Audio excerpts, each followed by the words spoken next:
Fantastic. It looks so official with the countdown. And welcome to the podcast. That's a better view of us, a little more of a close up.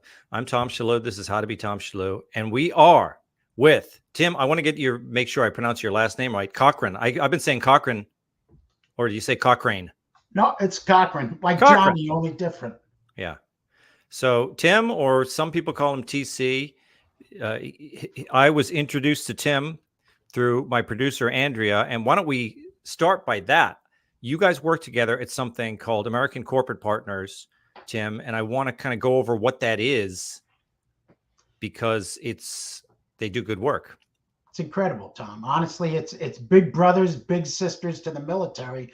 Only in ACP's case, your little brother could be a 210-pound Marine who's a combat veteran who is transitioned out of the military.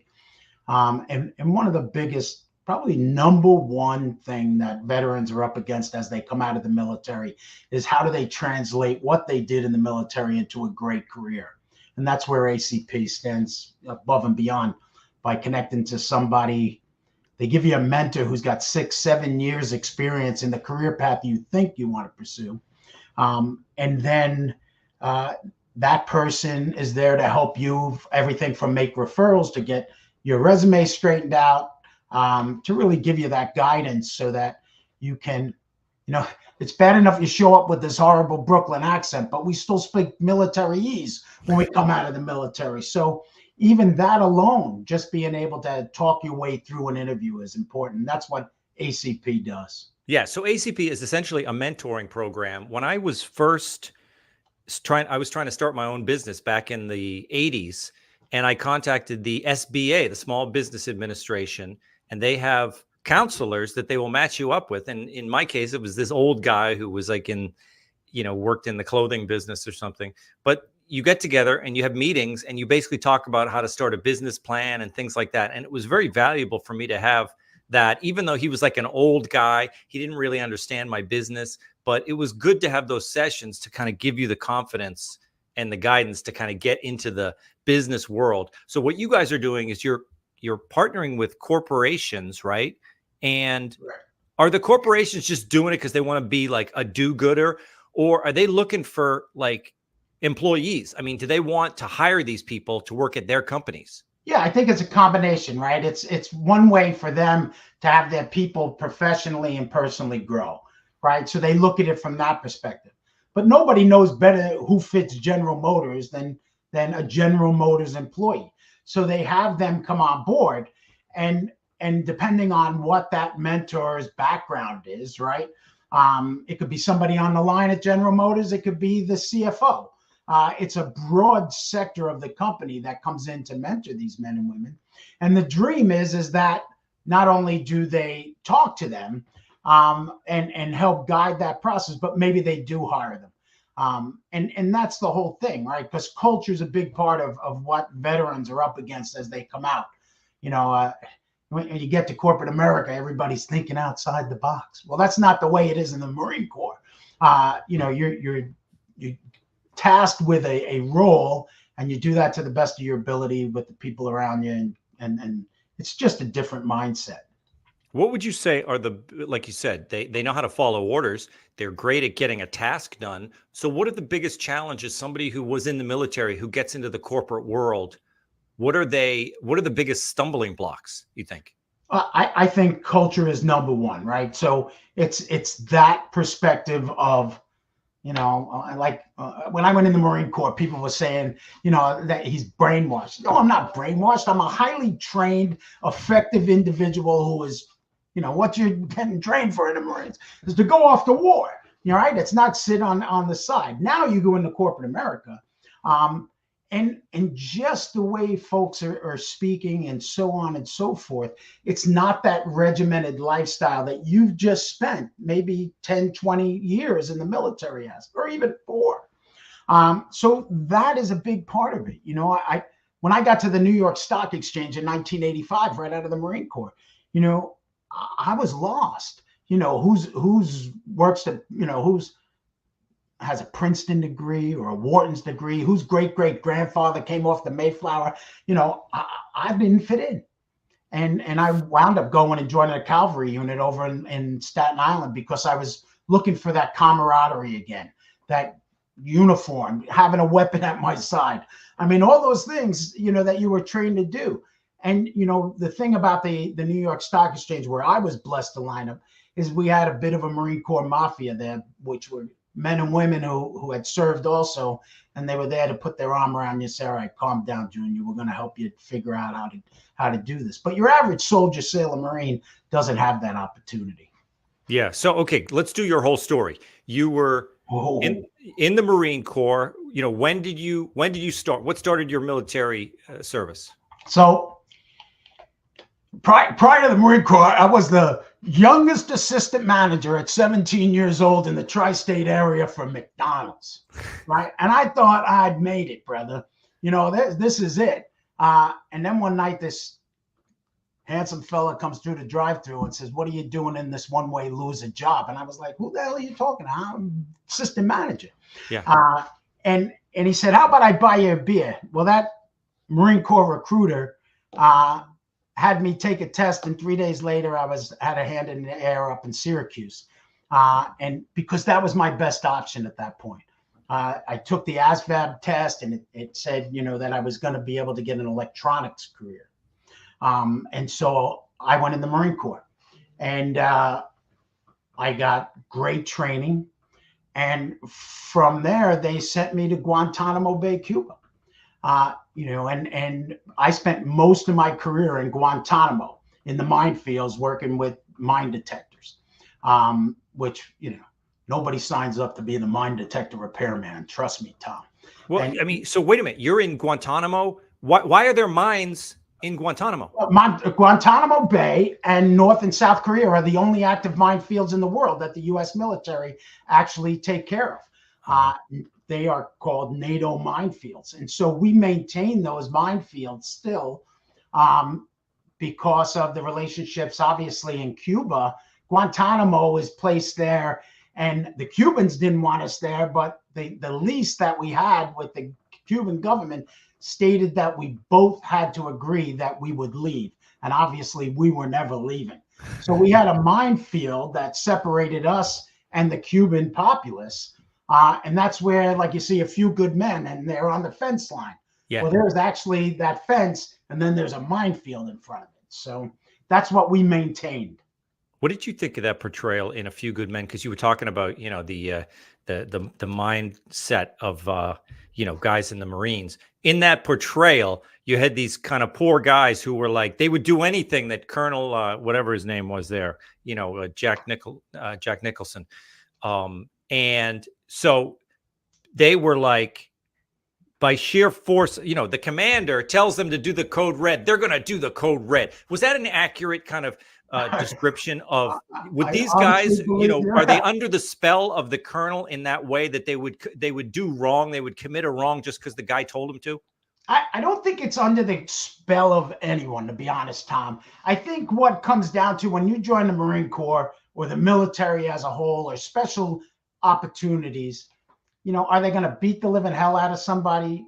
I doubt it, but I'm not going to say it couldn't happen for the simple fact that you're talking about a combat type zone. You're talking about having to depend on that person next to you at all times and how important that is. Now, I don't think there's any colonel that needs to even give that order. I think that if you're in the military and you're dropping the ball where you could get your friends killed, they're going to make it very clear to you that you better straighten out your act. I don't think they have to beat the hell out of you to do it. But I think Jack Nicholson did a great role in the sense that there's certain areas of this world that the United States military has to go into. And, you need us out there in order to make sure that bad things don't happen at home. I need them on that wall. That's what on that wall. That's what Demi Moore said. She liked the guys. Do you have guys like you who are at Guantanamo Bay? Do you look at the Tom Cruise guys with their dress whites who are working in the in the cushy law departments? Do you look down on those guys? College boys? It's like, look, everybody's got a job, Tom. I get it. We all got to do what we got to do, right? There's a place for the JAG Corps. There's a place for, military code of military justice. I get it. It's all there. But you know what? I give you a quick thing. I was, not only was that my thing in Guantanamo, there was at that time, I think there's 370 Marines that protect the perimeter of the base. We go into Grenada, right? The Cubans had taken over Grenada and blah, blah, blah. We, as Marines, we would have what they called reacts. So drills per se. So in the middle of the night, all of a sudden the sirens would go off. You throw on your uniform, you grab your weapon, and down you go. 344 Marines to protect a base, in which was a naval base, training base. And in the middle of the night, you get called down, and all of a sudden you get to the armory and they start loading your weapon, which mine was a 106 cannon, which was my secondary weapon. They start putting live rounds on it. Yeah. There's a situation here, right? And now you go out onto that fence line and you wake up in the morning and there's thousands and thousands of Cuban soldiers on the other side looking down at you. Those are interesting times, and that you're put into a situation where you need to, do what you got to do. One, obviously, if they come over, I'd love to think that the Marines, they need to go get more people, but it was a tough situation, right? But those are the kind of things that we put our men and women into that the United States and people here don't even know take place. Right now, our men and women are in all different worlds and parts of this world, Africa especially, where they're probably sitting in a foxhole right now looking down rain. So, yeah. Now you mentioned Grenada. That was what? Was that 83? Yeah. So that's when I was in Gitmo, and so obviously, did you go to Grenada? I did not. No, we were there. I stayed in Cuba to that. But obviously the Cubans, they reacted not too happy to our soldiers in Grenada. And so, they looked right down on us and were trying to pick a fight, but we held our own. That was like the first, from what I remember. Now, I graduated high school in 84. What I remember about Grenada is that it was totally a surprise, and it was Reagan. It was it was fast, it was successful, and it was like, I almost feel like that was the mark because I grew up in the shadow of Vietnam, when the military wasn't, it seemed like our days were over as, the greatness of the American empire, because we had this shadow of Vietnam and everything. And I remember Grenada as being like the first time that America was showing like the Reagan, the stars and stripes, the military's back. We went in there, we did it. Am I right in thinking about that? Yeah, 100%. I mean, look, what a great time to be a United States Marine, to have a commander in chief like Ronald Reagan, somebody you could look up to, who was, had values that we believed in the military were strong, moral values. That was a guy that we could definitely feel, wouldn't put us in harm's way unless we needed to be there. At least that was definitely my feeling while I was in the Marine Corps. Yeah. So you're in the Marine Corps, you're down there in Guantanamo, and then how much time did you spend in the military? So a little over about a year and a half I was there. I was 2 years in school, and I had a full 4-year enlistment. So I came out of there. I went to an engineer battalion in Camp Lejeune. And then I got out in 1985. Lejeune? What about the water down there? I keep seeing the ads on TV. Yeah.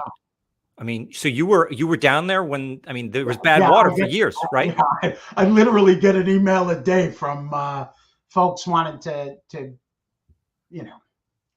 is what it is. Yeah, right. So trust me, it wasn't the water in Lejeune I was worried about. Yeah. But who the hell knows where they put all these bases and these, look at these burn pits that these guys were up against in the Middle East. Yeah. Crazy stuff. Have they stopped that completely, or are they still doing that? Yeah, I think that, I think they're stopped. Yeah. But so then when are you, let's go the journey from there to, how do you go from there to Wall Street? So I get out of the Marine Corps and I go on 20 interviews I have no business being on. I literally was lost. Because I had electronics background, I wanted to go, it's like I said, nobody signs up to be the mine detector repairman, right? And when I got out of the Marine Corps, nobody was looking for a mine detector repairman in Lower Manhattan.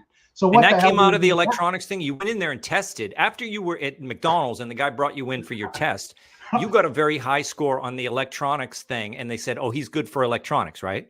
Yeah, exactly. So when I came out, I started looking in electronics and I was having a rough time. And then one of the guys who ran technology at the New York Stock Exchange was former military, and friend of a friend got me an interview. I'll never forget it. I go in there, Tom, and I sit down for the interview. The guy lays a schematic out in front of me, and he says, all right, Tim, follow the signal from this side to this side. And of course, my face turns white and I start sweating because I never saw a damn schematic like that before. Yeah. And he reaches down, he says, hell, if you could survive Paris Island, I can train you. And that's how I got my first job, brother.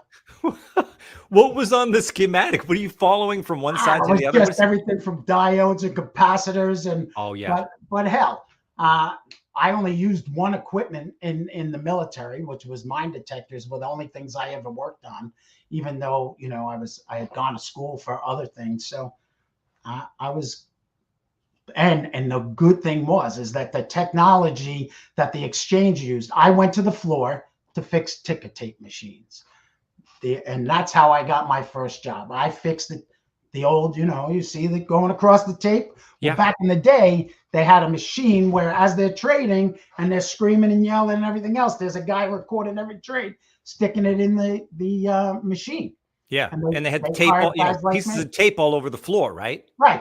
You get on the floor of the exchange it didn't even start trading at 9:30, 9:31. The floor would be covered in paper. Different world today, that's for sure. Did Bloomberg kill all that? The Bloomberg machine was unbelievable. That's where he made his billions. Was in the technology piece? It really, Bloomberg is incredible, right? But the actual trading mechanics all went through. It became touchscreen. Paper was taking out. Every single trade is still recorded today, but now it's recorded electronically versus in the day where everything was on what they call a dot card, where you would actually put little marks. And when you would take a test in high school and you had to put the A, B, C, D and mark that card, that's pretty much the same technology when I got to the floor of the exchange. Yeah, my dad was in the computer business, so he worked for IBM, Honeywell, companies like that. We had a couple of key punch machines in our basement, and we would do data entry for companies. And we would pick up, that's how, as teenagers, my dad would get us work. We would have to add the thing, do the data entry. And then we would deliver to the company a box of those computer cards with holes in them. Because that's the way their computer business ran, on cards. So I'm on the floor and I'm now working a post and I'm fixing the machines on that post as there's trading. I mean, you've seen it on TV, I'm sure. I don't know if you've ever been to the New York Stock Exchange. But screaming, yelling, and you're in the mix. Yeah. And it turns out there was a guy who ran a stock down there that was a bit unbalanced, to say the least. And if he had a bad trade, he'd stick his ham sandwich in the machine, he'd throw his coffee in, whatever. But one day the exchange came down and said, listen, we don't care how much money you make here or what you're doing. You break this damn machine one more time. And you're out of here. We'll suspend you. Yeah. So as soon as the exchange walked away, the specialist grabbed me and he said, hey, Timmy, do me a favor. You stand here. If I happen to break the machine by some chance, you fix it before the exchange finds out, and I'll give you $100 a week. He said, don't move. And I did that for a couple of weeks. And finally he came over and he said, Tim, you seem like a pretty smart kid.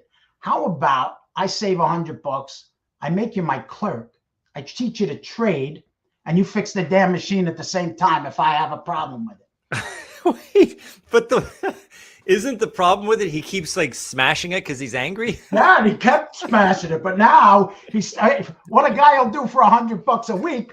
He changed me. It worked out for me, right? Because I go on to building one of the largest independent floor operations because of what he taught me.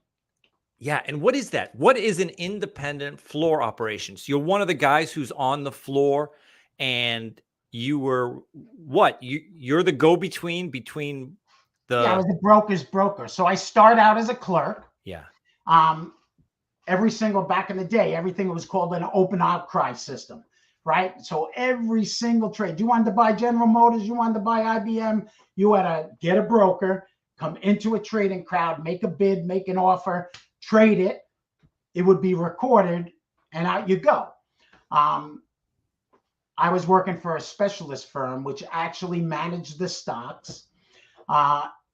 It was a bit of a blue blood firm, and you know, I don't think they ever heard anybody with an accent like this before, and certainly not anybody who wasn't serving them dinner. So I started working for them, and then there was what they called $2 brokers. So you could get a seat on the exchange, lease a seat, and actually become a broker's broker. So when the big houses wanted to buy or sell stock and their own brokers, Morgan Stanley, whatever, they would turn to an independent guy on the floor, and I would go buy and sell stock. And I took a chance, and I did that because I knew they were never going to make me a partner. There was a bit of, like I said, if you didn't come off the Mayflower, there was a point there and on the floor of the exchange that I certainly didn't fit in.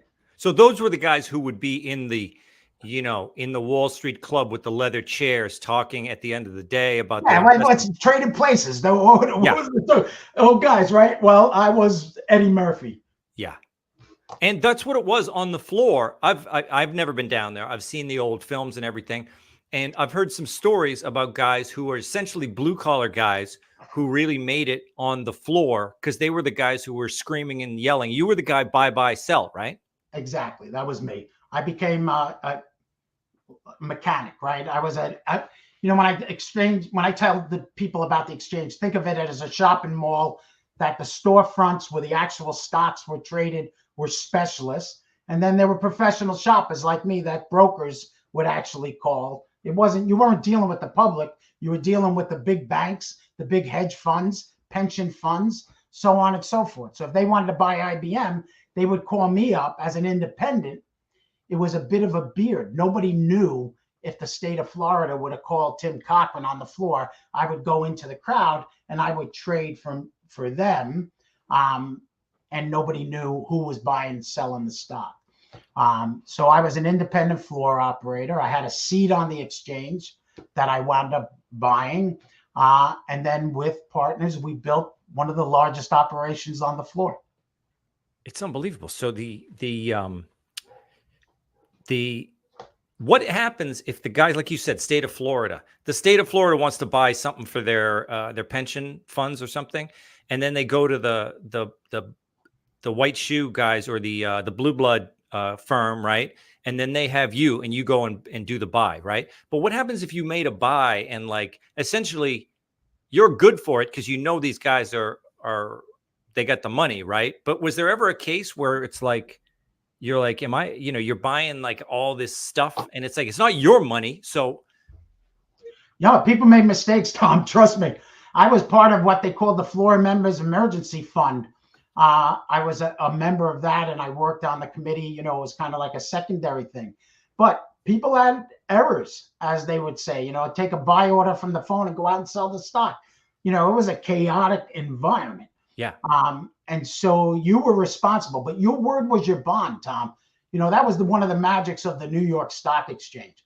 I did everything with my badge number. You can see behind me, my badge number was 977. All I had to do was take an order to buy $1 billion worth of stock. And I would walk out and nothing more than give up my badge number, say, I buy and sell stock, and it was recorded. But you were responsible. There was risk. Trust me. And obviously there's no phones then. You're not calling somebody on the floor. What are you doing? You go out to a lobby or do you go out to the street and a payphone?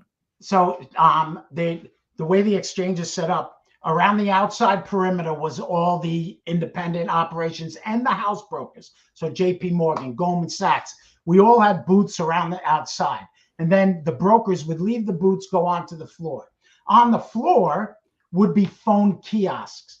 So this is, I'm talking 80s, early 90s. Yeah. Today, everything it's done. Yeah. But you would go on the floor. I would walk into the crowd. I'd make a market, and I'd be, the guy would bid me for stock. I'd sell it, and then I would walk over to the kiosk, say, hey, you bought, you sold, whatever you did. They would record it and call the customer upstairs on the house phone. Yeah. So are there still guys down there shouting? Like, you don't really need them, but are they there? No. There's nobody shouting these days. That's for damn sure. But what happens when I look on Fox Business, then you have the correspondent standing on the floor, and it still seems chaotic, and it still seems like it's messy there.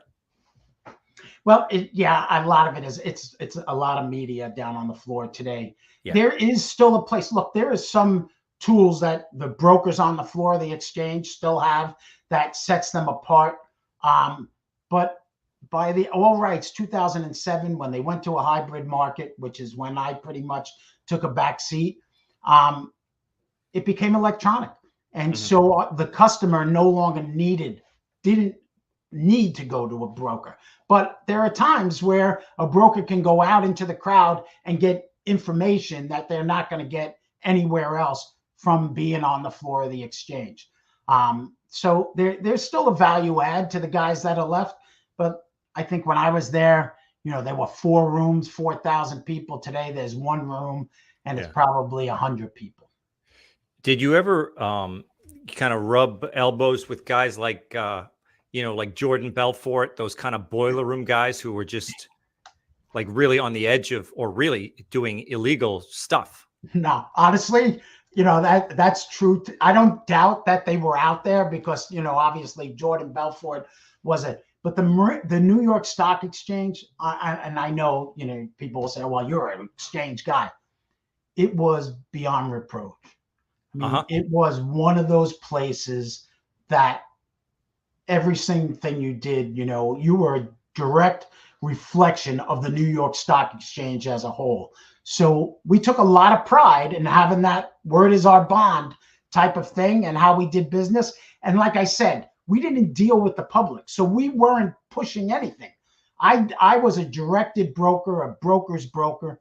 So if you think, like I said, it could be a pension fund, could be a hedge fund. They already made the decision. I was just going out and finding them the best price with the information that I could find at the New York Stock Exchange. Yeah. And so you're using all these rich guys' money, but at some point are you throwing your own money in the game here and buying and selling stocks with whatever, Never. No. Never. The specialist firms who actually made markets, they did put their own capital to work in order to support those stocks. That's why the New York Stock Exchange, you see the gold, they were always the gold seal, because if you had a stock that didn't have buyers in it and you needed to sell it, or vice versa, you wanted to buy, the New York Stock Exchange specialists back in the day, today they're market makers, but back in the day, they would buy it from you. They would put their own capital. They had parameters of how much they could let that stock go up and down to show that there was an orderly market. Today, if you wanted to sell an illiquid stock, something that doesn't have, and you tried to sell 10,000 shares, you can knock that stock down $9 or something. Back in the day, we had parameters where the most you could go was a quarter or 3/8 or even a half. And the specialists had to put their money out there in order to support it. Now, don't cry for the specialists, because they were professional traders and they knew how to make sure that when they put their money to work, they didn't have too big a parameter of risk. But that was the whole key to the New York Stock Exchange. If you went into the stock to buy it or sell it, you got an orderly market. So you left the you left the military to go into Wall Street, but that was about what, 1985? You said you started? Exactly, 1985.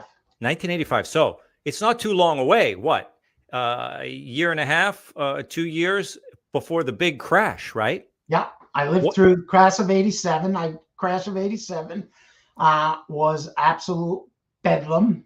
The firm that I worked for at the time was called Cochrane.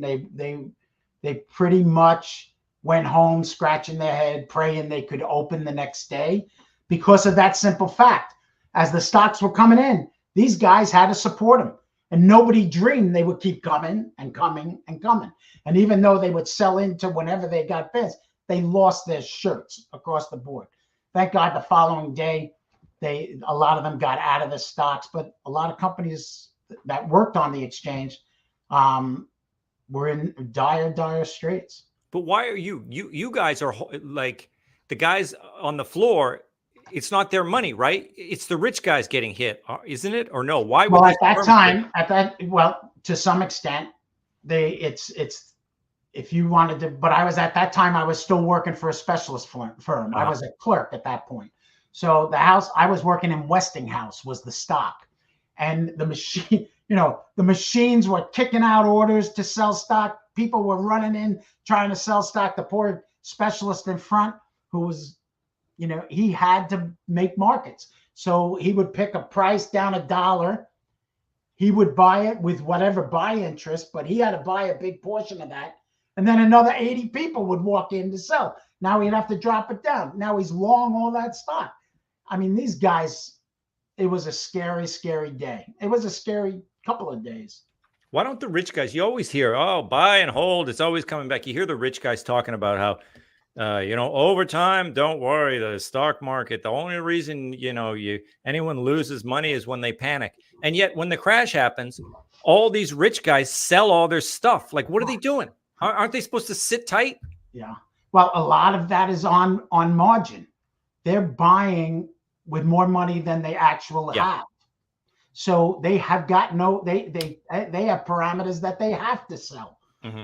And that's when you see some of this cataclysmic stuff happening, because they have no choice but to make those. Long term, you put your money into the stock market. I mean, look, don't quote me because I'm not a broker. I'm not telling you to put your money, but long term, stocks, continually go up year after year after year. Yes, there's those ebbs and flows, but the U.S. economy, that's what life is all about. Yeah. You're betting on America when you buy stock. Yes. And so that's 85. Then you go through the crash. Then you got the, how long did this last, your Wall Street career? So I'm still involved, but I left the floor in 2007. I couldn't put one more algorithm into a computer. I was a dinosaur. And I decided I better do a couple of different things. One thing I did, I ran for Congress. I got involved in real estate, on a real estate company that, so I tried to find myself type of thing. I opened. How do you do it? How do you run for Congress? What was it? What I was always involved politically here in New York. Yeah. In Brooklyn. A good friend of mine was a state senator. One of the lead state senators out of Brooklyn. And so I got involved in party politics. And I was a conservative. And, one of the things is, like, there was a guy named Guy Molinari who was a congressman out of Staten Island, Huge. Guy, right? So Guy's a former Marine, one of my first mentors and one of my dearest friends. So starting to talk to Guy and some of the situations that were going on at that time. Another guy was Mike Long. Mike ran the Conservative Party here in the state of New York, another Marine. So, we stick together. And there was a point. So in 2007, when I decided to run, was when Obama was running for Congress, was running for president. Mm-hmm. There were a bunch of social issues and so on and so forth. And I decided, I thought some of those things should be talked about. I happen to be also very involved. One of my dear friends was John Cardinal O'Connor. So I had been involved with him. I helped start an order of nuns, the Sisters of Life. A lot of, I was lucky to be a young guy, who became a member of the New York Stock Exchange at a young age. I was probably one of the youngest members of the exchange, seat owners anyway. Yeah. So a lot of things. I got to put a semicolon in the middle of this thing. You helped start the Sisters of Life? Absolutely. I was one of the founding members of the Friends of the Sisters of Life. Holy cow. And that was Cardinal O'Connor, right? Was Yep, that there? was his call. Him and Mother Agnes. Okay. I was a friend of mine and Father Grichelle. I mean, Father Grichelle was the spiritual advisor for the Diocesan of New York. He was a dear friend of ours. He started an order of priests, monks, actually, out of South Bronx, a Franciscan order. I mean, and there was a guy on the floor of the exchange named Bob Monahan. Bob ran Alex Brown on the floor, and he was extremely involved in Catholic, behind the scenes Catholic events. He came to me one day and he said, "Hey, Timmy, I'd like you to come have breakfast with me at Cardinal O'Connor's residence." And I was a young guy. I mean, I was like, Cardinal O'Connor, like, holy, of course I'll go. And at that meeting, Cardinal O'Connor said, "Look, I need to put together a group to start an order of nuns, that I'm going to have an event where I put it out there that I want to help on the life movement." And it wasn't pro-life per se.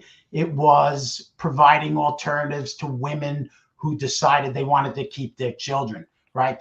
And I could buy into that, right? Trying to help people. And it could be a stewardess who has no family, who becomes pregnant and just needs help, right? Because they're about to have a baby and have nobody, or the poorest of the poor.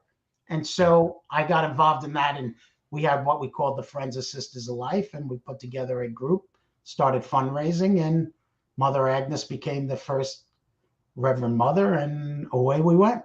And now they're huge. I was at the I sang at the what do you call the when they ordained the new sisters. Yes, the apostolate. Yes. And there were a lot of them.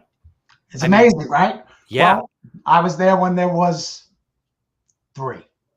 Yeah. And you know that story, right? Like Cardinal O'Connor did a whole thing on television and radio to try to recruit. He told the story, and only one woman showed up, and that was Mother Agnes, and she became the head.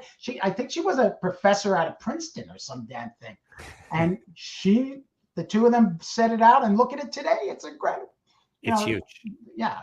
And they're so young and they're so mature. I mean, we've had the Sisters of Life have a convent at St. Paul the Apostle, which is our parish here in Yonkers. And their convent is right behind the parish. And, we see them a lot, and we've done some work with them. And occasionally they'll come by with a baby, and we'll have to take a baby for the weekend. So my wife's been working with them, but the thing is, that's awesome, Tom. I didn't know that at all. That's great. Yeah, they'll come up with it's not, they don't just drive by and toss a baby into the, my wife's been working with them and volunteers with them, and and she said, I want to help and I'm available. If sometimes there's a mom is pregnant, it has nothing to do with, they'll have a mom who wasn't even considering abortion. She has a baby, but she's going through a crisis. Mental health crisis, postpartum depression, and they get her help, and then they got to take the baby, but they don't want a baby in the convent, because then it's like, they're busy, and yeah, exactly. So they have brought some babies over here, and we'll take care of them for a few days while the people get their lives in order and things like that. Yeah, but incredible mission, right? I mean, just stellar people. Incredible, and they're young women who are so mature and so there's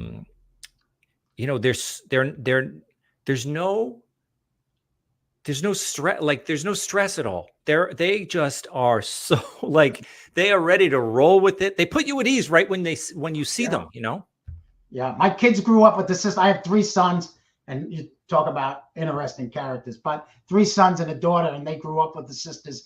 And like we'd go to a retreat and they'd be playing volleyball, and my son be like, "Sister Mary just spiked the ball right in my face," and she's out there in a habit playing volleyball.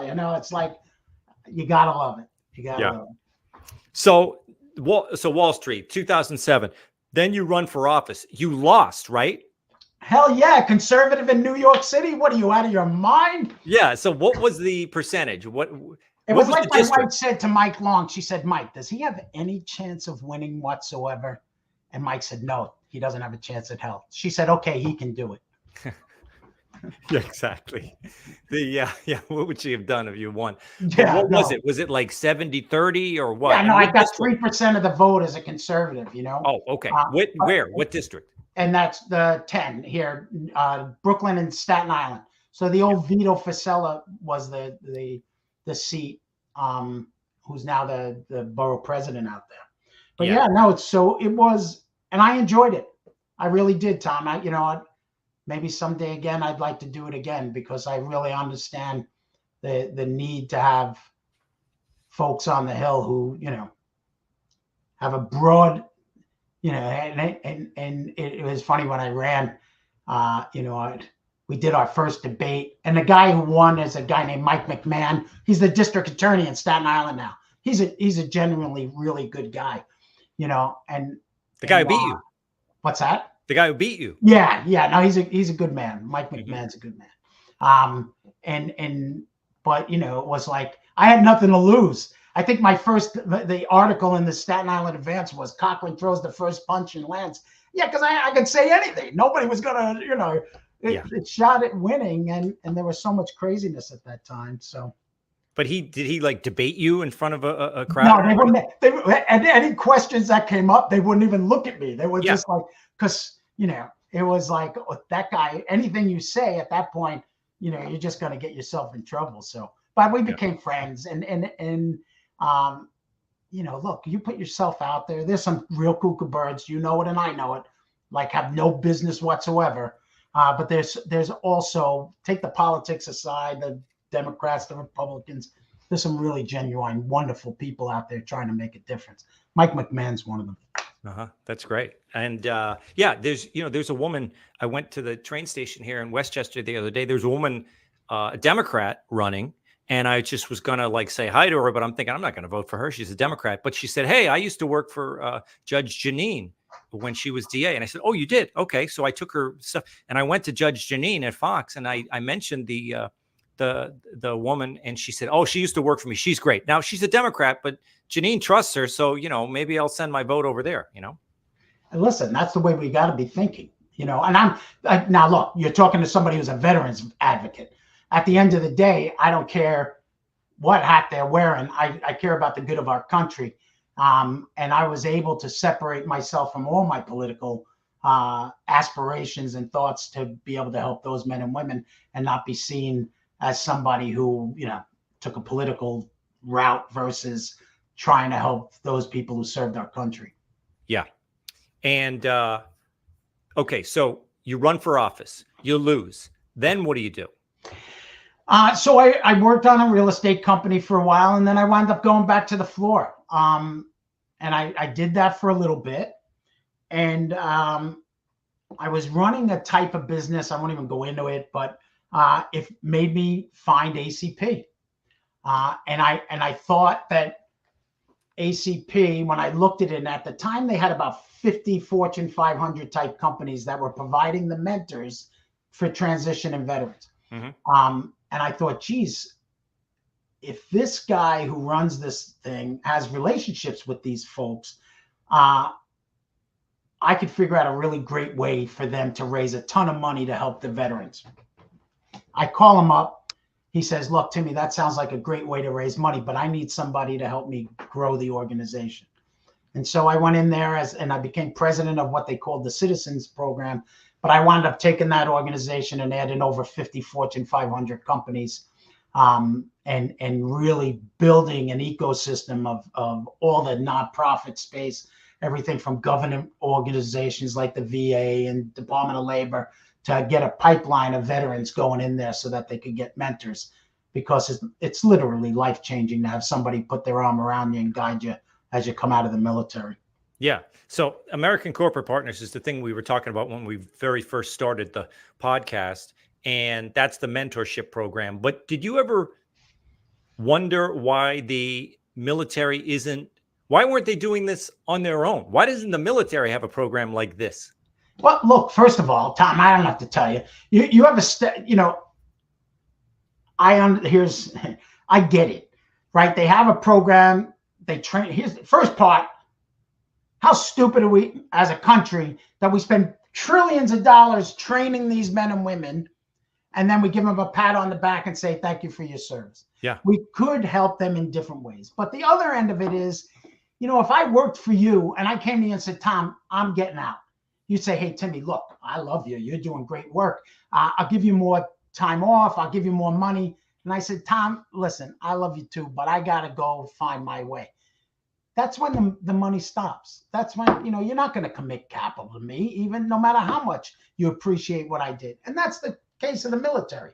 So these folks come out on their own and they're kind of lost to an extent.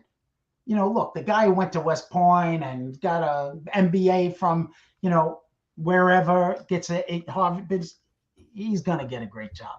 Mm-hmm. But the NCO, the staff sergeant, the sergeant, who may have spent 5, 6, 7, 8 years there, who might not even have a bachelor's degree, they're going to have a struggle. And that's why this mentoring program is ideal. Do you got guys like, military, these are tough guys. And is there like a pride thing? Like you got a guy coming out and he's like, they think it's like not manly to have a mentor. Yeah. No, definitely. They look, that's what they're trained to do. But that's the magic of ACP. And back to our friend Andrea, right? Not only does ACP get you a mentor, but they assign a staff member to the mentorship who's checking in every month with the protege and the mentor to make sure it's staying on track, making sure you are asking the questions, making sure you are asking for help. That's the magic of it, is to have that staff member who's checking in from both sides.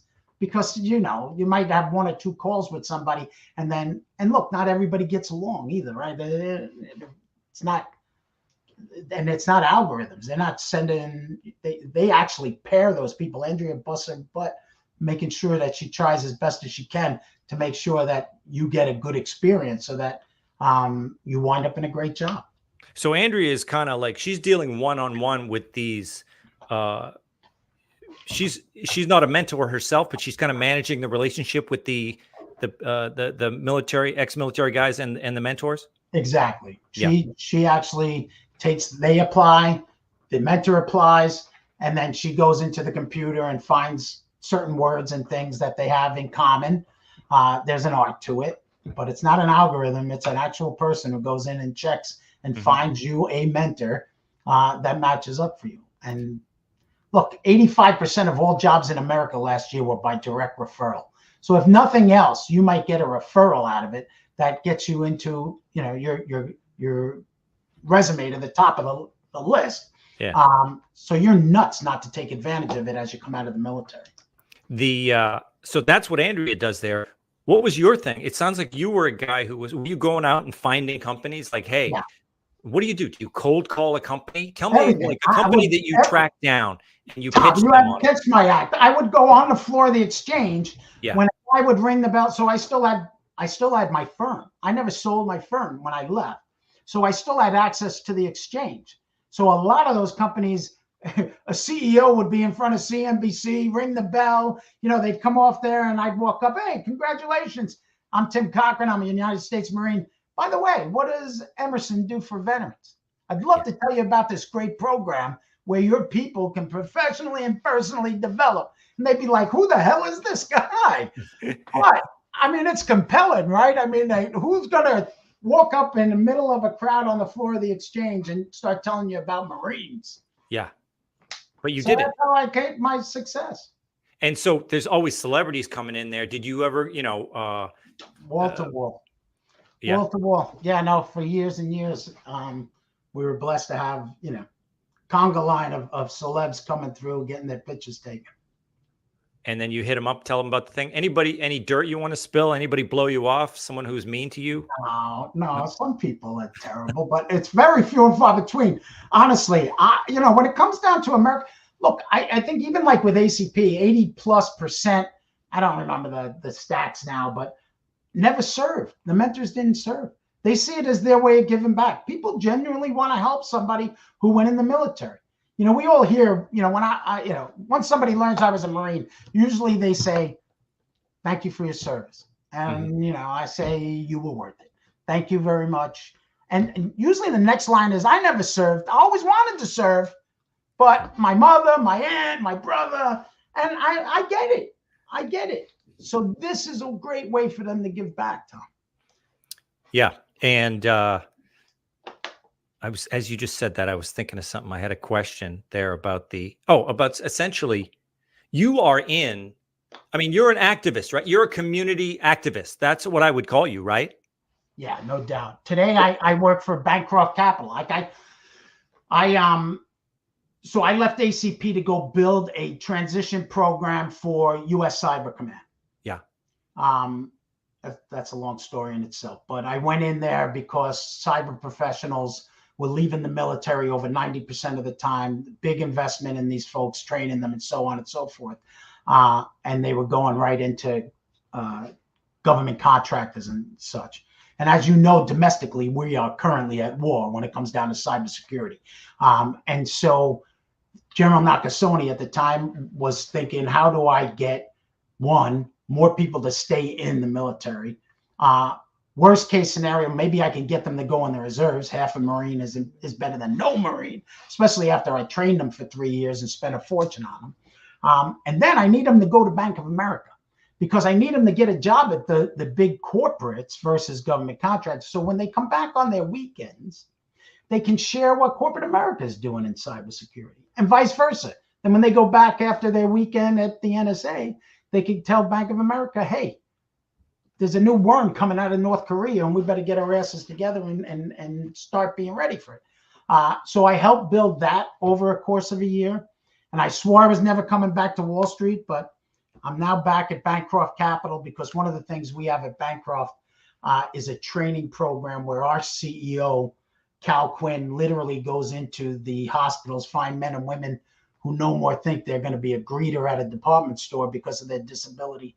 And we train them, we hire them, we train them, we get them their licenses, they're 7, they're 63, and then we introduce them. We have 100% placement into our corporate. So it's the best of both worlds. I get a little bit of the Wall Street thing where I'm helping to build a firm, and at the same time, I'm helping veterans who are disabled become bankers and brokers and have a career path. Yeah, yeah. So when I use that term, community activist, a community organizer, that's kind of like, that's what you do. You are organizing people and businesses to better your community. Now, when we think of community organizer, we think of Obama, we think of the people on the left, Acorn, all these kind of things. Why is community activism associated with the left? And would you say, in my impression is, they have the lion's share of community organizing activity is left-wing stuff. But you're a red state guy, you're a conservative guy. Why aren't conservatives better on the ground the way that liberals are? I think it's the fights that you choose. I think they stay a lot of time focused on those communities where, when you think about your Republican conservatives, they're thought of as like a bunch of rich white guys. Mm-hmm. Well, the fact of the matter is, it's just not true. So many of us served in the military, and when we come out, we remember very clearly what it was like. The Marine Corps was my best option. I was 8 kids in a 2-bedroom apartment in Sunset Park. I was the last white kid on my block. I get it. And I didn't care what your politics were. We were all green. I think we do a poor job of out there promoting, and the conservative, community activism, so on and so forth, and everybody wants to label you. I much rather keep it down and know that I'm making an impact, and that old corny stuff about if I change one life, I don't need anybody patting me on the back. Yeah. Yeah. But what would you say is the different approach? You are, let's just take you and then the Obama approach, like Obama Organizing for America. They're doing what? Essentially, they're always petitioning the government for relief for their communities, right? They're looking to get the government to, to pick up the tab to do this. You're out there doing would you say the conservatives, they try to work with the corporate world more? I definitely think so. I'm not looking for government. Look, I don't want more government programs. I want people to stick up and do what, put your money where your mouth is. Yeah. I honestly believe, and here's the thing, Tom, somebody just got to ask. It's very rare, like you said to me earlier, Timmy, are there, people say no, but in general, most people say, yeah, Timmy, let me figure out how I can help you. And I want to help. I'm blessed. It's the military. Everybody has that uncle, cousin, brother, somebody in their family who came out of the military and sat on a couch somewhere, either playing a video game or whatever. Now that's what they do, and thinking they're not going to get a job. And how can I get them a job? And what are they qualified for? So, people identify with the veteran space. As far as inner city crime, I was with a guy the other day who does a fabulous program helping prisoners get training, and he's doing just the way I'm doing it. He's doing it through corporates and some grants, some foundation grants, and hell, everybody needs it. There's so many nonprofits in the veteran space that need that kind of funding. Probably we just don't promote it the same way that those folks are, and they base it around, I would guess, from what I've seen, how they're going to get votes. Yeah, obviously they're way more in the, on the street level as far as organizing, voting, and early voting, and everything else like that. But you have crossed the worlds of Wall Street, and in politics they always talk about, we're not Wall Street, we're Main Street. We care about the regular guy in Wall Street. There's a lot of like anti-Wall Street sentiment out there. It's not just the Occupy Wall Street people, who ended up turning into the Antifa people. A lot of Main Street America and a lot of Joe Lunchbox guys, probably that they don't like Wall Street. They think they're hurting the country. Does Wall Street get a bad rap? 1,000%. First of all, this country is based on capitalism and free markets and so on and so forth. It's the media that beats the hell out of them. And yes, it's like everything else. You get a couple of cops who go rogue, and the whole police department is crucified for it. Same thing with Wall Street. There's plenty of knuckleheads wherever we go. But what is, they're not sensationalizing the folks that are helping retirements and pension funds and the good that do. I know a ton of wealth managers that are helping people advance their portfolios, and it's not like they got millions of dollars. They got $220,000 that they saved over 30 or 40 years. If those Wall Street types, nobody's talking about how they help folks get 2, 3, 5% more so that they have a better life when they're retired after giving so much to their career. So what's the worst part of Wall Street? Would you say it's like who are the real villains? Like, are they private equity guys? These guys who go in and buy up companies like the Eddie Lampert type of guys who they swallow up companies and then they fire people. Are those the bad guys? Who are the bad guys? I'm honestly, you're not going to catch me even saying who's a bad guy or not. Yeah. Because it's always a balance, right? Yes, they're to some extent, they have investors that come in there and invest with them and so on and so forth. Look, there's going to be bad guys out there and people that you want to vilify. Goldman. Nobody likes Goldman, right? Nobody likes Goldman. That's the evil empire. Come on. But Goldman Sachs, it's incredible. They do an incredible amount of good. I mean, and you need them, but they're easy to, jump on because they do so well at what they do and they make money. They must be robbing you. That's nonsense. I was at a charity event one time, and there was a Goldman guy sitting at my table because, I've been exposed to a lot of the corporate world through just when you get hired to either do stand-up or MC one of these charity events or something like that, So I was at an auction, and they were giving all this money to the Cancer Foundation or whatever it was. But I'm sitting there with a Goldman guy, and I said, "Yeah, nobody likes Goldman. What are they? What happened with you guys?" And this was when we were talking about the banking crisis, I guess 2008. With the basic, I don't know, what was that? The Big Short, the whole, that whole 2008 thing, right? Bubble. Yeah. And I said, no, everyone's blaming you for this whole thing that happened in 2008. And he said to me, "Oh, come on." He said, "Everybody had 9 beers and I had 11. you're going to hold that against me? So like, Yeah. that's the way he put it. Like, Goldman, he said, we just got a little drunker than all those other people. And now everyone thinks, blames us. I No, thought that was listen, interesting. there's always going to be that, right? It is what it is. Nobody wants to talk about all the good that people do and the average. They want to talk about the above average and those one or two knuckleheads. Yeah. You see it. Well, this was great. Look, I love this conversation. What are people going to do now? Where do they go? I usually end the podcast. I'm talking to a comedian and I say, where's your website? Where can people go to download your CD?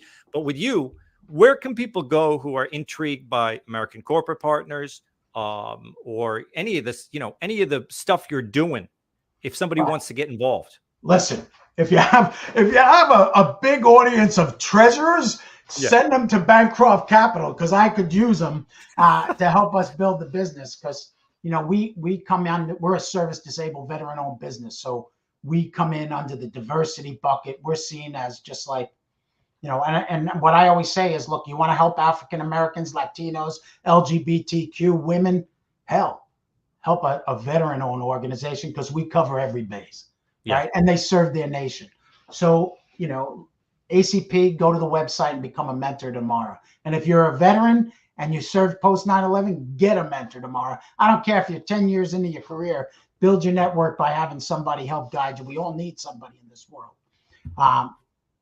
But at the end of the day, Tom, listen, like I say, if you can help a soldier, sailor, Marine, somebody who put themselves on the line for this country and get them a great job, help direct them, make a referral, please do it, folks. That's all it's all about. Yeah. All right.